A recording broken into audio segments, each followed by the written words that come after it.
a cryptographic hash. The important thing about the claim, though, is that it is signed by Alice and Carol, both. But it can be removed by either one of them.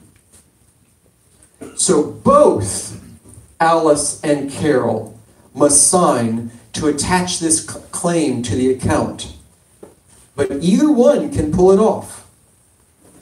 Alice is involved because it's her account. She should control it. Carol is able to remove it by herself because that's what revoking it is. If Alice does something bad, Carol can revoke the claim. From Hedera's point of view, we don't know what the claim is. It's just a hash. All we know is that this is the public key that attached it. So we not only have the claim attached to this account, we also have Carol's public key is part of the claim. The claim is just a hash and the public key from Carol. They both signed it when they attached it, and then either of them can sign a transaction to detach it, to delete it. So listen to what we're doing. We are not doing know your customer and filtering people and breaking anonymity. What we are doing is allowing other people to do it if they want to. If Alice wants to be verified in some way, she can do it, and we will support it. If Alice wants to be anonymous, she can do it, and we will support it. You can be anonymous, or you can be not anonymous, or you can be somewhere in between. If you want to, you could do a thing where the certificate is encrypted and only certain people can even read it. And only Alice has the certificate. The ledger doesn't have the certificate. All the ledger does is takes care of the revocation. These claims are the right way to handle user verification for, say, financial regulations in certain countries. We don't know what the law is. We don't care what the law is. We just allow you to do whatever you want to do. And if Alice doesn't want to do it, maybe she can't transfer to Bob's bank. Maybe she has to use a bank in a different country. That's up to Alice. So, that's it for claims.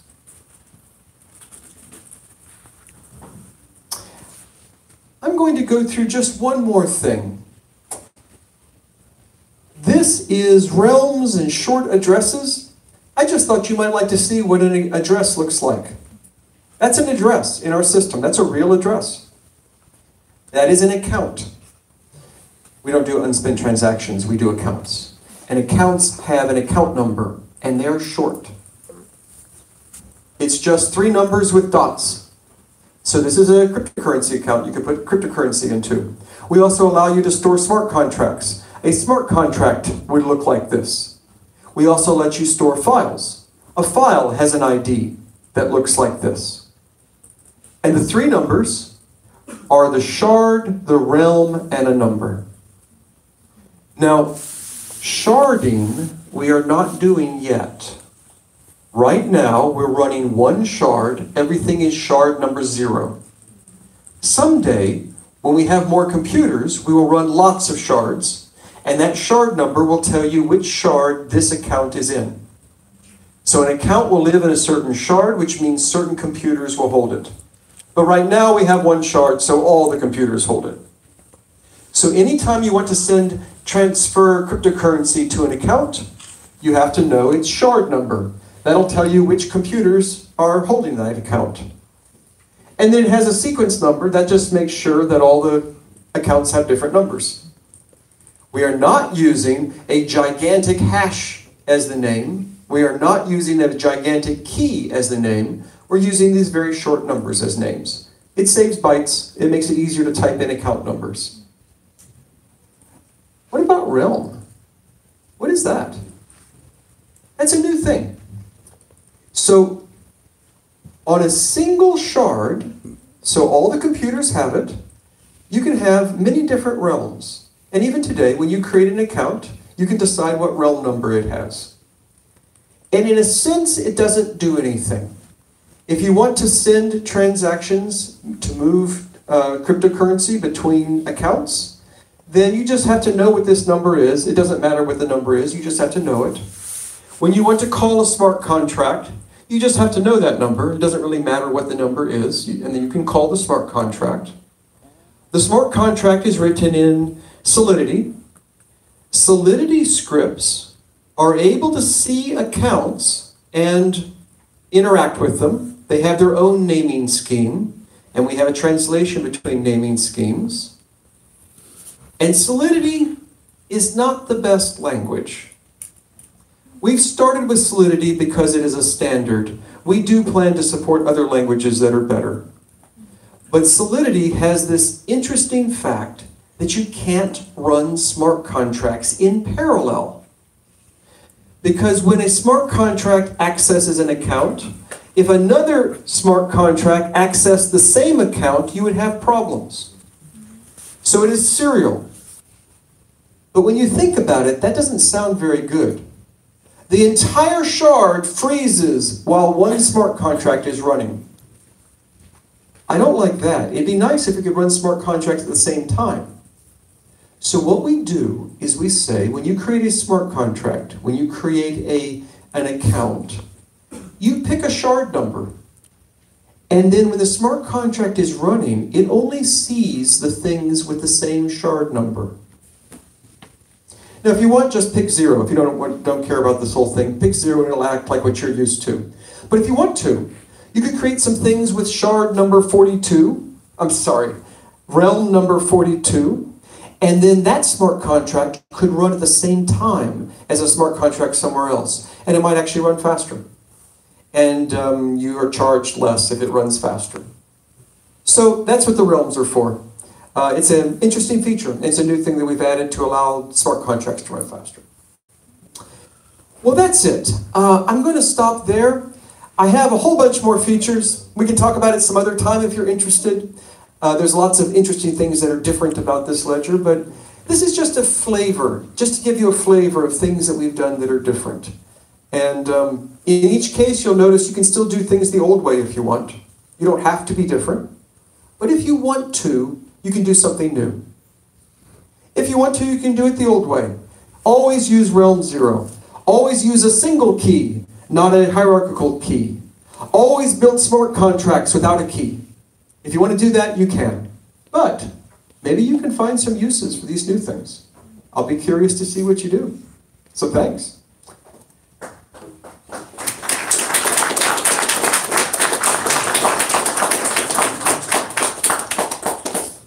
So we have some time for questions. Yes?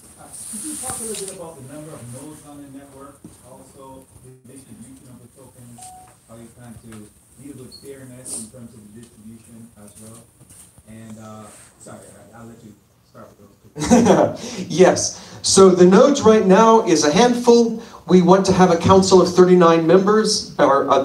Boy, I haven't even talked about the council. Are you guys aware that we have a council? Gigantic companies from around the world working together to run this thing so that you don't have to trust me. I don't have any power.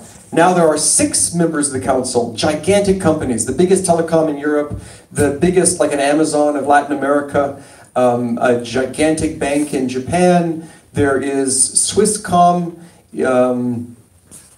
there is one of the world's largest law firms.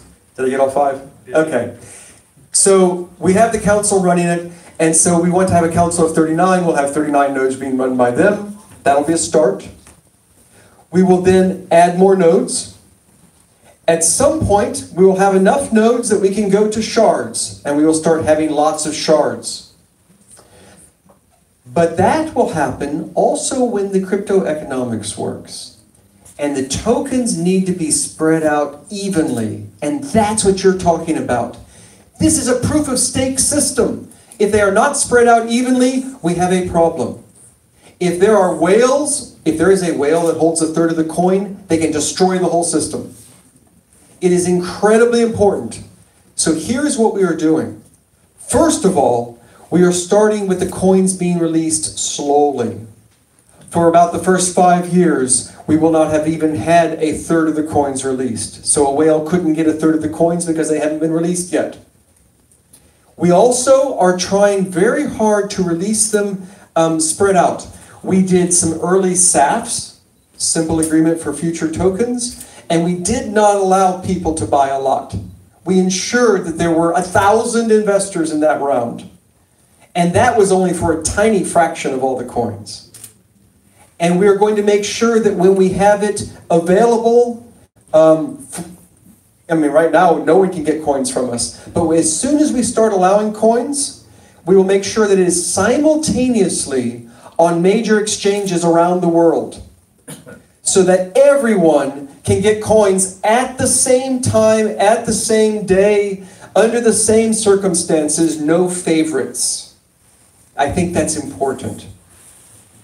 And we're going to make sure that it trickles out, that new coins will be released each month on a schedule that goes on for years.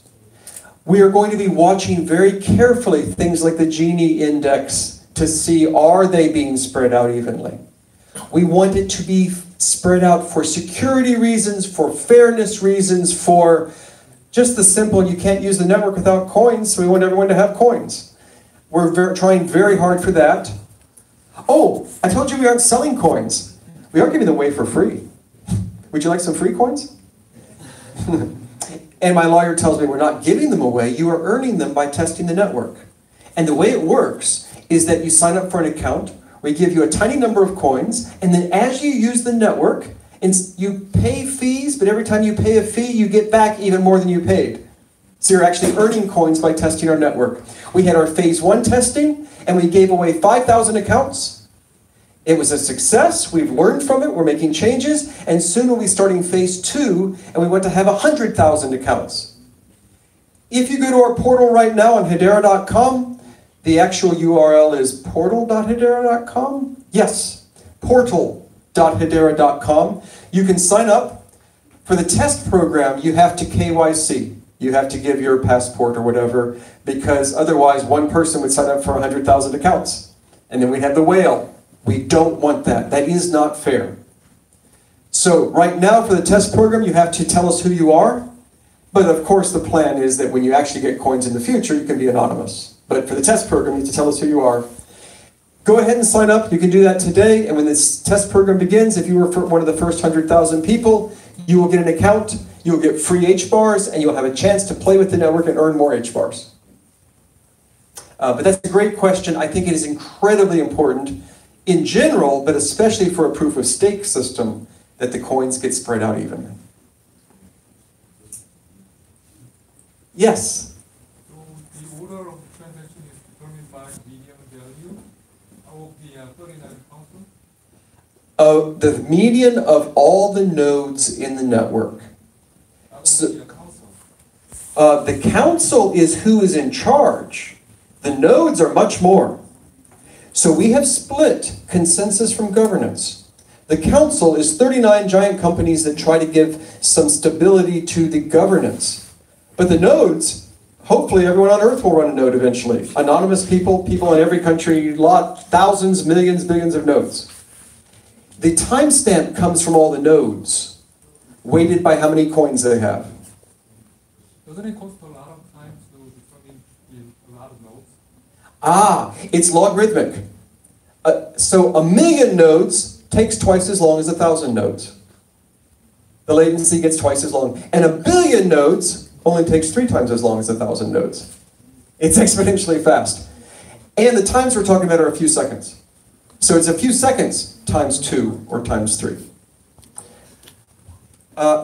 See, I thought I saw a hand earlier here. Yes?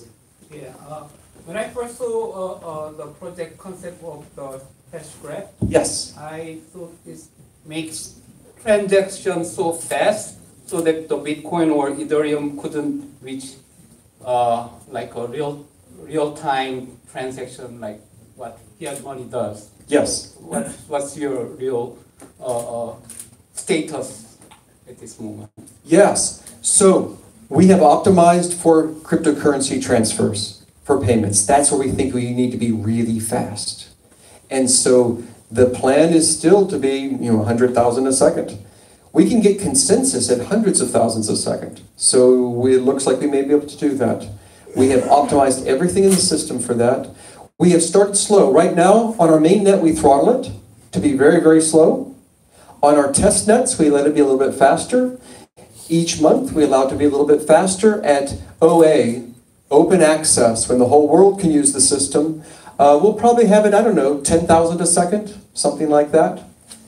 Not too bad. And then over time, we'll get much faster than that. That's the goal. So who knows, but that's the goal right now. At this moment, Ethereum and Hashgraph, who is faster? Well, to Ethereum, there's not much of a contest. Yes. I don't like to criticize other ledgers, and Ethereum is working on that. This is not a permanent problem for Ethereum. They are going to get faster, but if you're talking about a limit of 15 a second, we're a lot faster than that. Right. For these micropayments, that's what we're optimized for. Yes? What kind of